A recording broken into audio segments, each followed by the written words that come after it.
Welcome back to Finding Your Identity on Your Autism Journey. I'm Ruth. I'm Kanika. And we are bringing you an episode today off the cuff. It's kind of a little different. So grab your tea, grab your coffee. Grab some wine. Yeah. Grab some mimosas. Ooh, mimosas? Yes. As we have this off the cuff conversation, talking about the individualities of our lives and our children's lives. One size fits all approach to autism is definitely not the way. So let's discuss, how everybody's journey's different. Every child is different. They're unique. Why trial and error is key when it comes to some therapies for certain children, and diets and sensory tools, communication methods, and so much more. So we're just going to learn a little bit more about our journeys. All right. So, in the beginning, we started with early intervention, and all states have them. We can post the resource below linking to where you can find within your state. But it's normally through the child welfare system. But we will find the resource where you guys can have all that linked in there. But we started with early steps. And then we went and we had OT first. That's what we did. What did you guys do? We started with early steps first, and early steps had OT and speech, but the wait list was so long. So we did early steps first and then OT at All Children's Hospital in St. Petersburg, Florida. After that, we finally got into speech with early steps, and we also did speech at All Children's Hospital as well. So, because that's fine. No, you go ahead. Okay.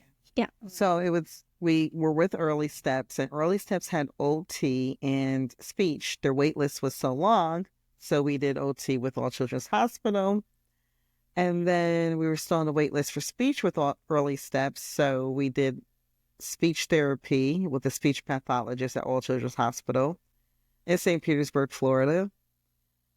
Great services, great staff, very friendly, welcoming, warming. And from there, the wait list opened for speech with early steps, and we finished speech with All Children's, and then just did speech with early steps. And they come to your home. They don't have a center, so they come to your home. Or wherever you want to meet. If you want to meet at a gym, a park, they'll come to you. So we had the pleasure of them coming into the home and working with us. And then we put our son in a preschool at the age of 2 for social, emotional development. Early steps would come to the school, and the speech therapist would go to the school. And then when COVID hit, they only allowed 10 people in the classroom. That was the teacher, the assistant, and the kids. So there wasn't any more room for therapies to come into the classroom. And we got our diagnosis. So then the behavioral doctor, so people need to know that there is a behavioral doctor that diagnosed behaviors such as autism, apraxia, auditory processing disorder, or dyslexia. And we'll list all of those names and acronyms with meanings and definitions, because it could be a lot, just like it was a lot for us when we first found out. And then, so when we got the diagnosis, the behavioral doctor gave us a card for ABA, which is Autism Behavior Analysis. And insurance covered 2 assessments. So we called one company, and then we called the second one, and we went with the second one because they did in-home and they had a center. So there you have it. Yeah, so mine is kind of similar too. We did early steps, but they wanted to do Zoom. They didn't come in the home because it was during COVID at that time. So we did Zoom, and it was not great. So then we went to a private practice for OT, and we did OT for a while. We were still on the wait list to get that, and he was at home.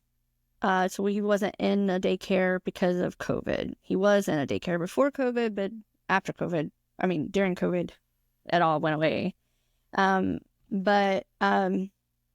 So when it comes to the diagnosis part, like you were saying, the behavioral doctors, so you've got your developmental pediatricians that can do the diagnosis. You have psychologists that can do the diagnosis, and you also have neuropsychologists and school psychologists. And I wanted to say that you need to know for waiver purposes, because I didn't know, and I ended up having to do two different ones for my son. And he first got an ARS test done, and that was through a neuropsychologist, but it's not accepted by insurance, and it's not accepted with the school. So just letting you know, when you do find out, like in the information that we'll link in below, it will have like what your state, like for the state of Florida, only ones that's recognized for insurance purposes is a developmental pediatrician and a psychiatrist, period. And those are the only two. They will not accept if it's not them, and they have to be a Florida board certified. So it's even, you got to make sure you ask that, like, are you Florida board certified?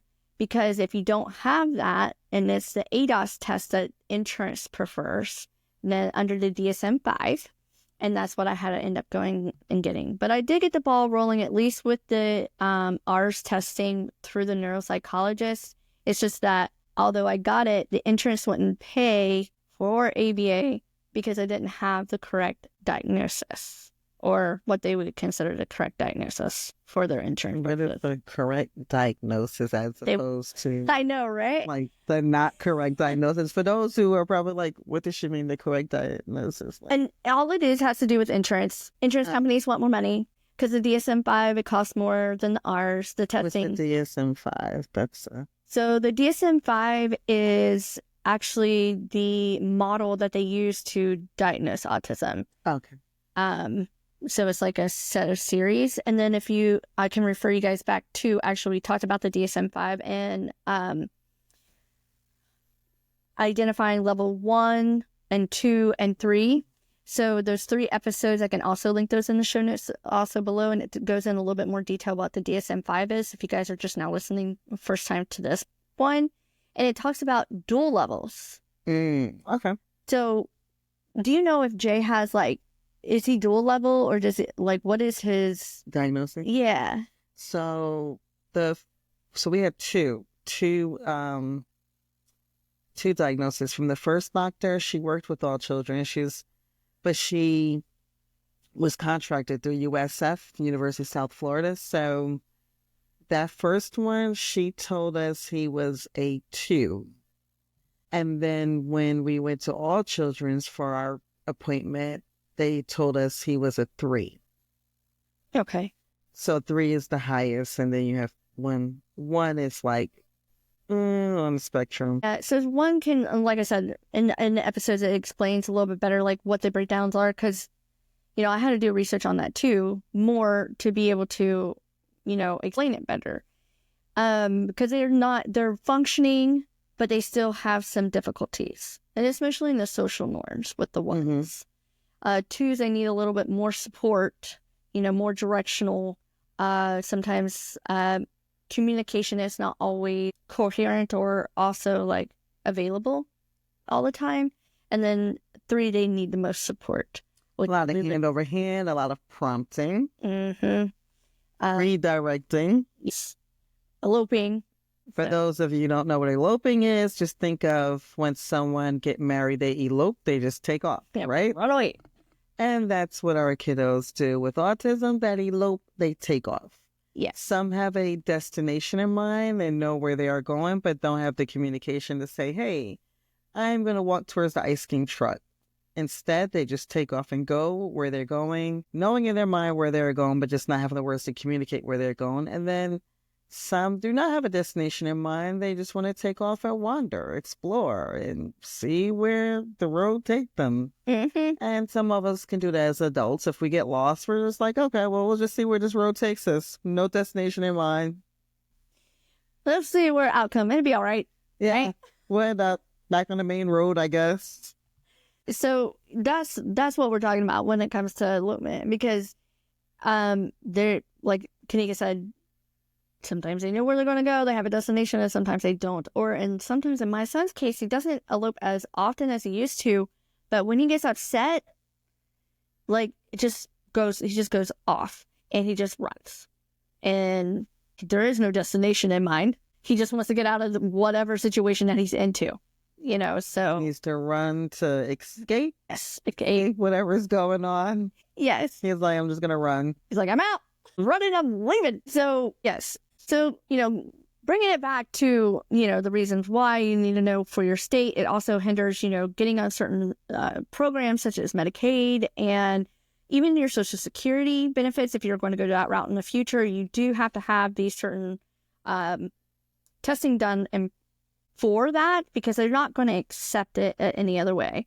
So, like for the state of Florida, it is, like I said, only the psychiatrist or the developmental pediatrician that can diagnose, and they must do it under their standards. There's an actual law that they reference that it has to be done, and they will only accept the DSM-5, which is the ADOS testing in the state of Florida. And that is the most recognized. I will say that ADOS testing, no matter in the states, it is the most recognized by insurance. Just to let you know on that front, because that's, what I do for a living is insurance policies. It is the most recognized in all 50 states. If that's the case, just go get the ADOS done. Don't even mess with anybody else, because it will save yourself some time and some heartache. And you know what? Go up the food chain. You know why? Because only 2 doctors that can really be trained on it, and that is a psychiatrist, and that is a developmental pediatrician. So just skip the line and just go there and get that done anyway, and forget all the rest. What about a neurologist? Nope, they won't accept him. Oh. Because he had it's a neurologist, which has their a neuropsychologist. So he was a neurologist and a psychologist, but they don't accept his. Oh. Yeah, make that make sense. But whatever. Okay, insurance, I'll do what you say. That's what I mean, like, we live in a world where they're like, oh, go do this, go do that, but we're not going to pay for X, Y, and Z. Get off your high horse. And I know I probably shouldn't say that, because that's the industry I work in, but also it's very frustrating to work in an industry like that and still see the behind the scenes stuff. And it's just aggravating to me. So I'm going to digress off that. And insurance companies do have an autism department. Yes. Just like they have a mental health department, they have an autism department. Yes. All of them do. Yes. Yep. So, connecting with them and having them help you get through, like, getting referrals definitely is a huge. I use them to help get referrals, coordinate some things that I need coordinated for care purposes, and talk to them. I have, like, meetings with them and ask, like, what kind of, because they see all this stuff. They know, like, from your doctor, and they know, like, what medication, and they already know all the things, so they can help direct you a little bit better. Like, oh, what did you think about this? Maybe you should try this. And give you some insight that maybe you wouldn't otherwise see on a higher level, because someone else is helping you do that. That's a great point. I forgot about that. Yeah. Yeah. And there's also scholarships and grants you can apply for. We'll send a list of those as well. Yeah, I think we should do a whole episode on that too, because there's so many out there. Yeah. There's so many. And I think parents don't take and utilize them as much as I think that there is out there, Or some parents are just so busy. So, like, you work a full-time job, you may be in school, and then you're a mom, a wife, or maybe you're a single mom, or you're going through a divorce or breakup or whatever.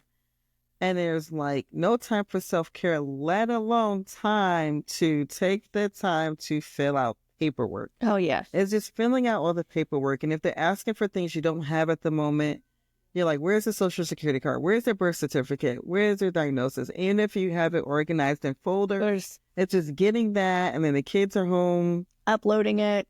One is checking. Yeah, there's a lot. So it's like an extra job to just do the paperwork. Yeah, you're right. So some parents do have access to it, and it's just the time consuming to fill out the paperwork, or having the time to do it, but then just like struggle with maybe comprehending certain paragraphs or questions.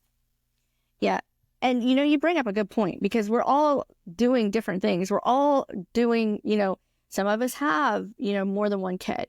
Some of us have, work. Some of us some kids go to public school. Some kids go to private school. Some kids are homeschooled. So like in my case, mine's homeschooled, And what about you, Kanika? My son does go to public school, 2nd grade ASD class, and we're slowly but surely blending into Gen Ed. But then, it's a full-time job. It's like 2 full-time jobs as an autism parent. Yeah. A neurotypical child, give me 1 full-time job. Yeah. And if they're very well behaved, it could be a part-time job. Well, I think being a parent, I can't speak because I don't have any other children, but I think just being a parent sometimes is a hard job without adding autism into it. Mm-hmm. And adding autism into it, I think just makes it a whole lot more like a roller coaster, like you're jogging on a roller coaster, if that makes sense. From a Batman ride. Woo, just like, oh my gosh, what whirlwind am I into next? It could be that drop. That drop could be like, whoa, I like that drop. Or that drop could be like, oh, that was so much fun. It was kind of fun. But wait, no, or like whiplash, like what? Yeah, if you're dealing with aggressive behavior, oh yeah. Or even like, I'll just share a little what happened this week. I, changed new insurance. I got new insurance on February. So I had to find a new doctor, a new OT, a new speech therapist. I needed to get it all done because they needed paperwork for the insurance to continue his ABA. And I'm like, I felt like I was drinking from a fire hose because I had all these people coming at me at one time. And I didn't expect I was going to have to do all those changes within the time frame that I have done them now. But Kanika's right. I had to stay up late. I had to fill out a bunch of paperwork. Yeah. I had to do all this extra stuff. And if you have ADHD, you're reading one paragraph and then your mind starts opening up all these tabs. Next minute you know, you have like all these tabs open. And you're like, wait a minute, what was the first thing I was supposed to be doing? Yeah. No. But I have ADHD. I really feel like I do. And what I'll do is I'll say, no, you need to finish this. And now sometimes I leave sticky notes say, finish it. Like on my screen, because if I don't do that, it's not motivating to me to finish my work, or I forget, or I get interrupted too, because sometimes my son needs me, or I have to do something, it is what it is, and then I forget what I was doing. Yeah. Or I look out the window. I'm like, oh man, the sky looks so beautiful. Let me just stare at the sky for a second. But I do that too. I'm like, I need a breather. And this sky just looks pretty, then I get things about having the sky, and then I'm like, what was I doing? I totally forgot. I don't know. You're like, I'll get back to it. It'll come back to me eventually, right? Eventually. Hopefully. Maybe. Maybe not. Maybe one of those tabs you look at just distracts you. Or it says error when you go back to it. I don't understand. But, that's a lot to do. And even having a child, people say, oh, your child's in school. Because my child, he went to public school. He has an IEP. And something that some of you guys may or may not know, that you can carry on your IEP if they're homeschooled. So I'm his teacher. I'm his special ed teacher. I have to still keep his IEP up. I submit all that information to the district. IEP is Individual Education Plan. Mm-hmm. And all the states offer them. It is under the ideal law. Then that was back in the 70s. Then when it was formed. And, we're actually going to have a whole episode just on IEPs because I feel like actually not an episode. I think it needs to be a series because it needs to be broken down a little bit more for you guys. And then I also have a journal coming out for IEPs. Do some kids have a 504, I believe it is, education plan? So. Yes. And that is also under ideal law as well. And then, knowing the difference between the two, if there is a big difference. There is a difference, and we can talk about that too, but you also can have both at the same time. And a lot of people don't know that.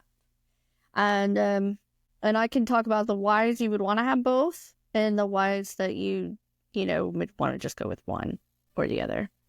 The pros and cons. Yeah. 504, though, follows you through going to work. I said college.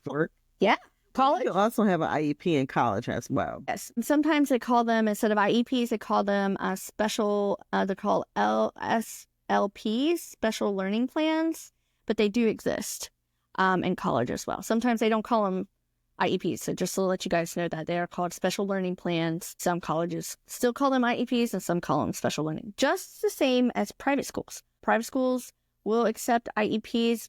They don't have, keep in mind, private schools, they don't have the funding like the public sector does. However, they still will put a special learning plan in place. Okay. So just keep that in mind. If you want to send your child to private school, you are going to request and talk to the administrative staff for special needs, and that would be the special lesson plan. And if also they're in private school, they can still receive public school therapy, correct? Yes, that is correct. Yep, and even homeschool. So if you have homeschool and let's say they need speech and they need OT and you can't get it by any other means, it can be utilized and picked up from the public school. You would make an appointment and then take them just like you would take them to a clinic. So yes, the public school does still have to offer that and to your child as long as the IEP is active. And this is one of the main reasons why I do keep it active. Also for his learning too, I want to, if I ever needed to put him back into public school or if he wanted to make the choice when he's older, it's going to be easier for me because he's already had documentation of his journey through his school years. But right now with the amount of therapies that he's in, and he's doing really well with my homeschool program that I'm doing with him, I really modify a lot of things, and he has blossomed. He's doing really good. He's doing great with his AAC device by, utilizing that. So right now, I feel that's where he needs to be. So that's where we're going to be, But I don't want to ever rule it out, Because keep in mind, too, you guys might think private schools are great. And this is something if you were going to think about doing private schools, sometimes private schools do not give degrees. They only give completions. So please think about that with your special needs children, because then that means they have to test out of a high school education. So if you need to ask them, are they going to receive a diploma? And if they say they'll receive a diploma, be careful because it's not a completion diploma. That's not what you want. You want a diploma. So in other words, to figure that out, you would call your local school board, and the school board would be able to tell you if they are registered with them to give out diplomas. So if you're not sure, you just call them up and say, I just want to find out if this company is giving out diplomas, not completions. Because I know in our county, there's only 4 out of all of the private completions. No, that give out diplomas. So the rest of them only give out completions. I know 4. That's Pinellas County. Yeah, we got a lot of schools, a lot of private schools up in here. So that's why I say you got to be aware of that. We'll have a little education episode. Oh, yeah, because that's a lot. Put in questions. Yeah. Let us know. I mean, tell us how this, content is like resonating with you. And, if you want to learn more. It's uncandid. We'll keep that. No, it seems like you're bored of me or something. Why is she calling this? She's like, she's over here talking a lot. Like, we need us some wine. Don't you? All right. So, we're going to talk a little bit about, our kids' diet. I know my son, he's picky, but he wasn't always. He used to eat everything under the sun. He really did. He even ate lasagna, but one thing he never ate was spaghetti, which I never really understood because, he doesn't eat spaghetti either. Really? He has a little muscle tone in the jaw, so it could be like with the noodles, like the... Mine too. Like, yeah. A lot of work. Yeah. Rice, noodles. Yeah. So my son, he used to now thinking back, because it's lasagna noodles, they're probably thinner. Lasagna. Yeah. Just would probably because of the sauce and the meat probably makes it a little. Yeah. But with noodles. Yeah. You got a lot more. Yeah. I didn't even think about that. Yeah. I bet that is why. My friend told me that when I was telling her why he didn't eat pasta. She said, but it was too much to chew. Tiffany Daniels. Shout out to you, Tiffany. But you're right. It probably is because of the low muscle tone.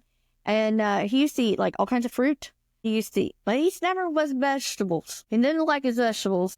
He would eat sweet potatoes. He was really big into sweet potatoes. Didn't like potatoes, but French fries. He went any other way. He's either too crunchy, and he likes them crunchy, you know, like really crispy. Potato chips, like the sauce. No mashed potatoes are soft.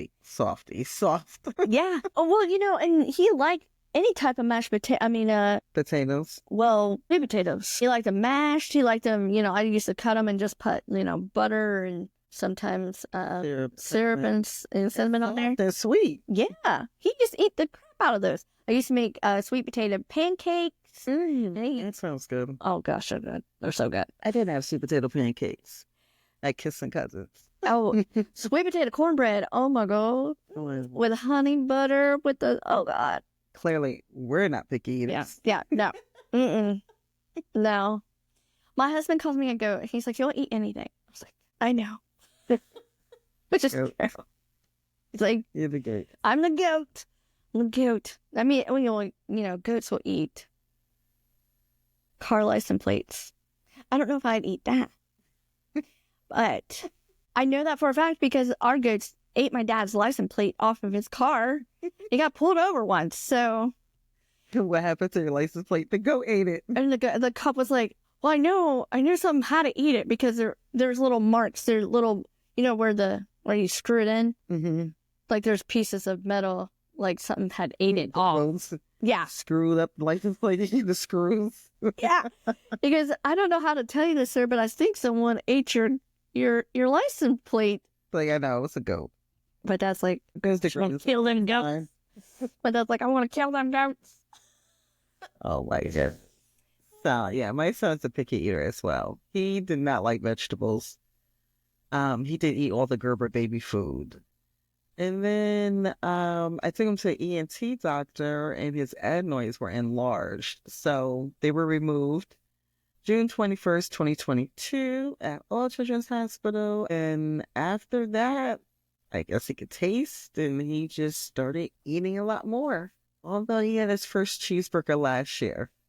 And it has to be a plain cheeseburger. No ketchup, no mustard, no relish, no onions, no pickles. That's a plain cheeseburger. Plain hamburger bun. No poppy seeds, sesame seeds, nothing.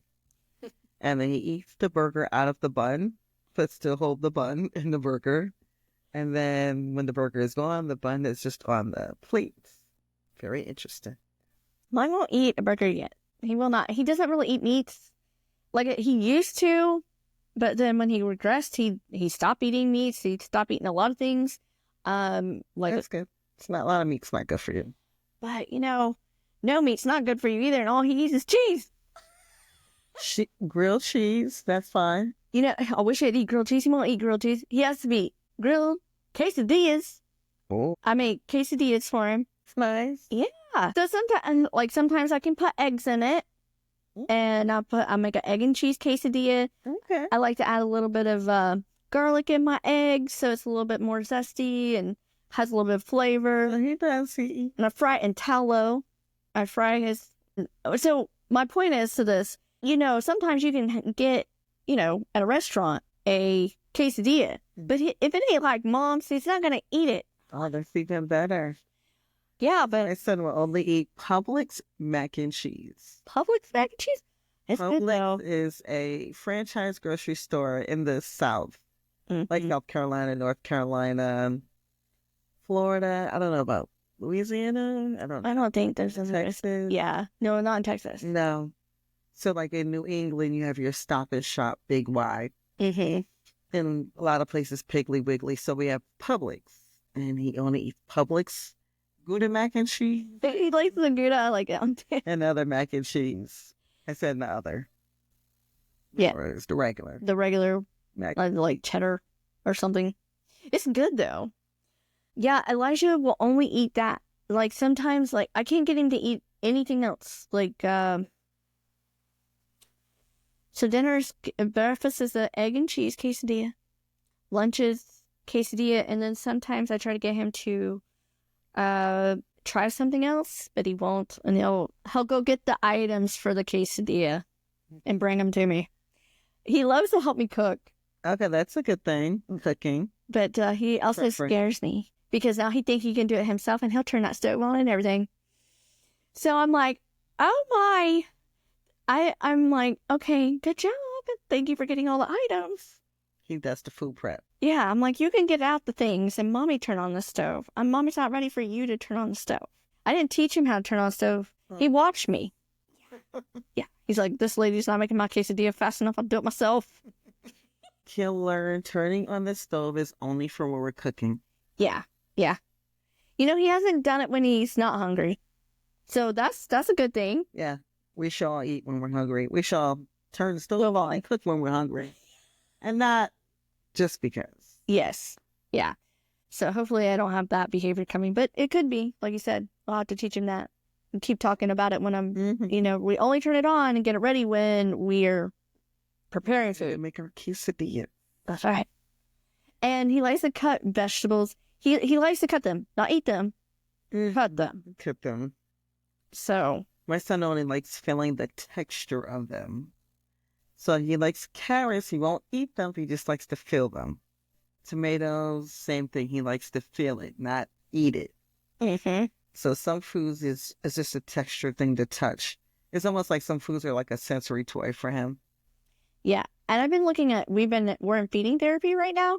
So we've been looking at food a little differently. She's like, oh, keep playing with it, but just, talk about it more. Talk about your experiences with it. Like, okay, like really go into detail. And it has helped. He has tried new things. Like we had some fried chicken last night, but the night before. He loves fried chicken? No, he never ate fried chicken. But he pulled a piece of my fried chicken off my plate and put it on his. But he didn't eat it. But he touched it. That's a win. That's a win. Because you should record one of your food therapy sessions for those who don't know what a food therapy session looks like. Yeah. I don't know what a food therapy session looks like. So, and there are speech pathologists that can do food therapy if they have their master's degree, correct? Yes. Yeah. So actually there's 3 different types of food therapy that I have done. I think there's 4 total though. One is behavioral. He got released because they said it's not a behavior. So they're like, nope, this is not behavioral. We think it might be a part of motor planning, which it is because he has apraxia. Oh. Okay. And then, so speech can help with that, they said. And then also, but the best one is OT, which is called SOS feeding therapy. And it's sensory, I forget what it stands for. Sorry, guys. I'll put it in the description. And OT is occupational therapy. Yeah. An occupational therapist will do the SOS feeding. But I don't remember what SOS is. Anyway, some type of feeding therapy, but I'll put it in there. I'll link it in our show notes because it is a very, it's a good one. Because they utilize play with the food and to smell the food. Because if they can smell it first is better because it's more like, you know how like you walk in and like, oh, that smells so good. Yeah. You already tasted it. So you get that part of the brain going first. And I wasn't realizing that Elijah really wasn't sniffing things. And I was like, oh, that's interesting. And I didn't really call it, Yeah, is he going to an ENT? It was the bringing it close to his face. Oh, okay. So he could smell it, but that's why he did the chicken. He smelled my chicken and put it on his plate. Smells so good. Oh, it was Publix chicken. Love Publix fried chicken. I know, it's like Whole Folks fried chicken. I tell you what, that's one thing I've never been able to make a good fried chicken. My breading don't stay on. I'm like, what the heck? Good Korean chicken wings. Ooh. Good old Alexa and Pinterest. I got me a new cast iron skillet and we'll try that out in there. It'll help with that. Yeah, can't go wrong with fried chicken. Just don't leave it too long. Yeah. Or it gets weird. Yeah. Burnt. And I will say when we're cooking, Elijah will use his AAC device a lot in there. And I honestly know some things on his AAC. I didn't even know that it's on there. Like there was hamburger meat. You know what an AAC device is? It's when you're nonverbal and you can hit the key prompts to communicate. Yeah. It's called an augmented alternative communication. And that was episode 7. And I can link that in the show notes too. Talks about like the different types of AAC devices and utilization of AAC. And then I'm going to turn that one into a series as well, because there is a lot more that I want to unpack. And it's just, I can't unpack it all in one episode about, that's a lot to unpack about AAC. No, it's not. That's kidding. We have so much we want to share. Oh, yeah. But yeah, so, it's good to do that in the kitchen. Because think about it, math, cooking is math. Yeah, the science of it all, yeah. Science, because it's going to change from one state to another. There's, great application to help clean up. Oh, by the way, something that totally, I just wanted to see if he would even do it. I handed him some trash, and I said, could you go put this in the trash? Wasn't anticipating that he would go do it. He did it! I was so proud of him. I was just like, because I thought I would maybe have to do hand over hand, or I would have to coach him. Nope, he ran over and threw it in the trash. What was the motivation? Did you say you get this if you go? I didn't give him any motivation. That's why I thought it wasn't going to happen. But he came back to me to finish cooking, so maybe the motivation was to come back. Yeah. I'll take this trash out, but we got to finish cooking. Yeah. That's the motivation for him. Yeah. He don't like meat, but he likes. I have a chopper. It's emotion. Yeah, and he likes to chop up the meat in the pan. So I had him to go throw. I forget, it was a wrapper or something, and I said, "Go throw this way." Go throw it away. Came back and so he could chop. So that was probably the motivation.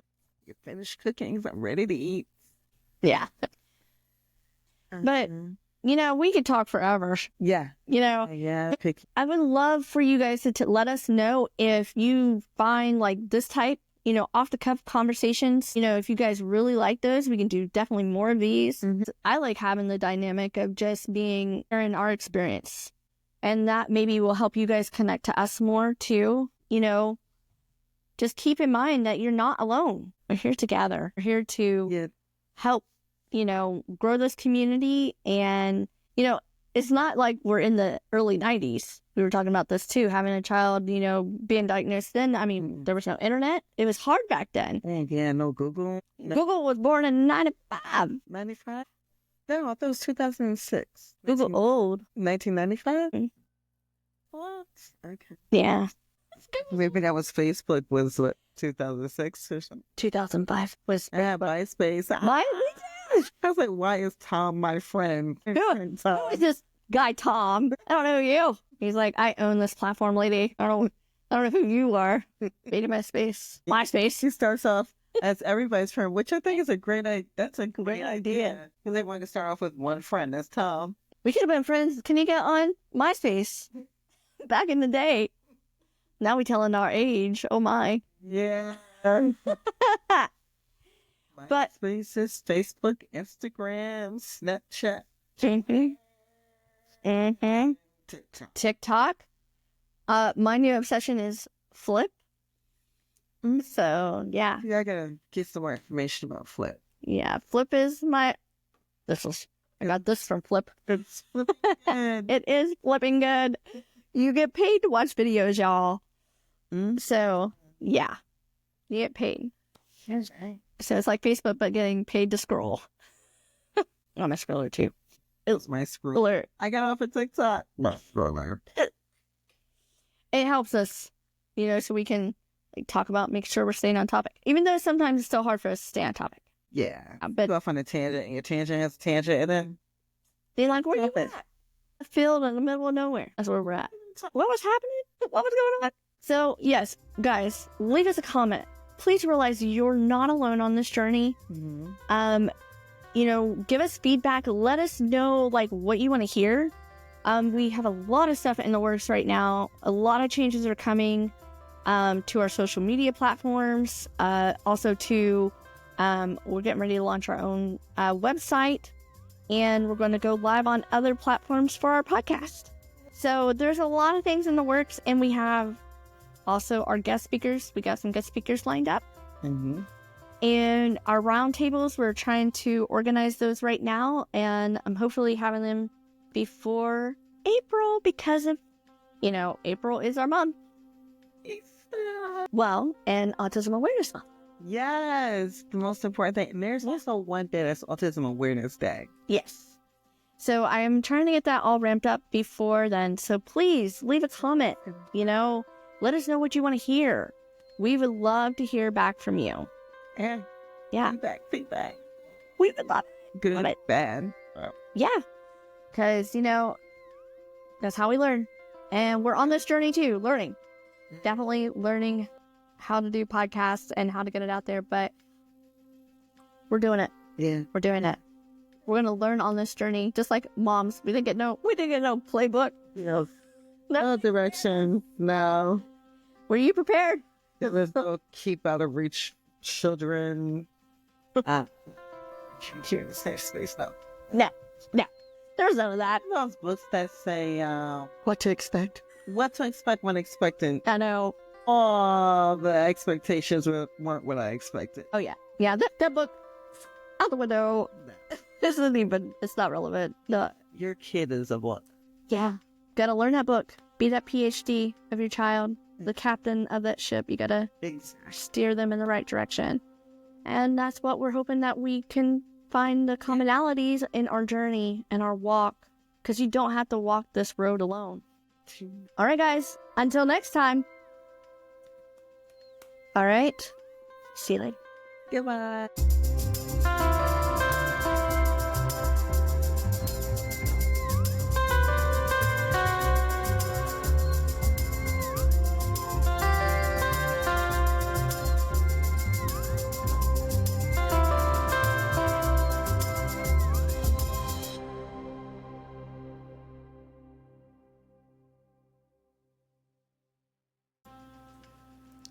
Today's episode is brought to you by Legal Shield.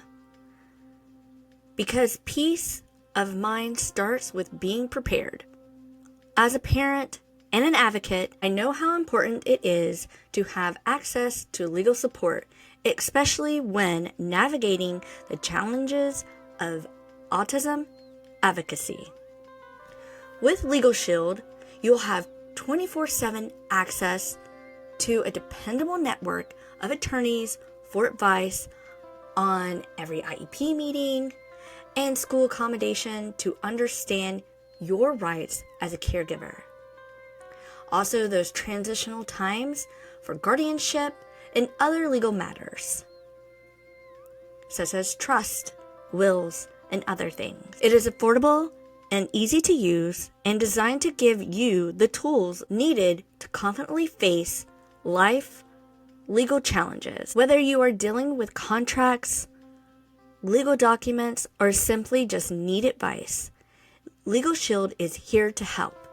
Protect your family, advocate for your loved ones, handle life's curveballs with confidence. Visit the link in the show notes below to learn more how to sign up today. Legal Shield empowers families, one step at a time.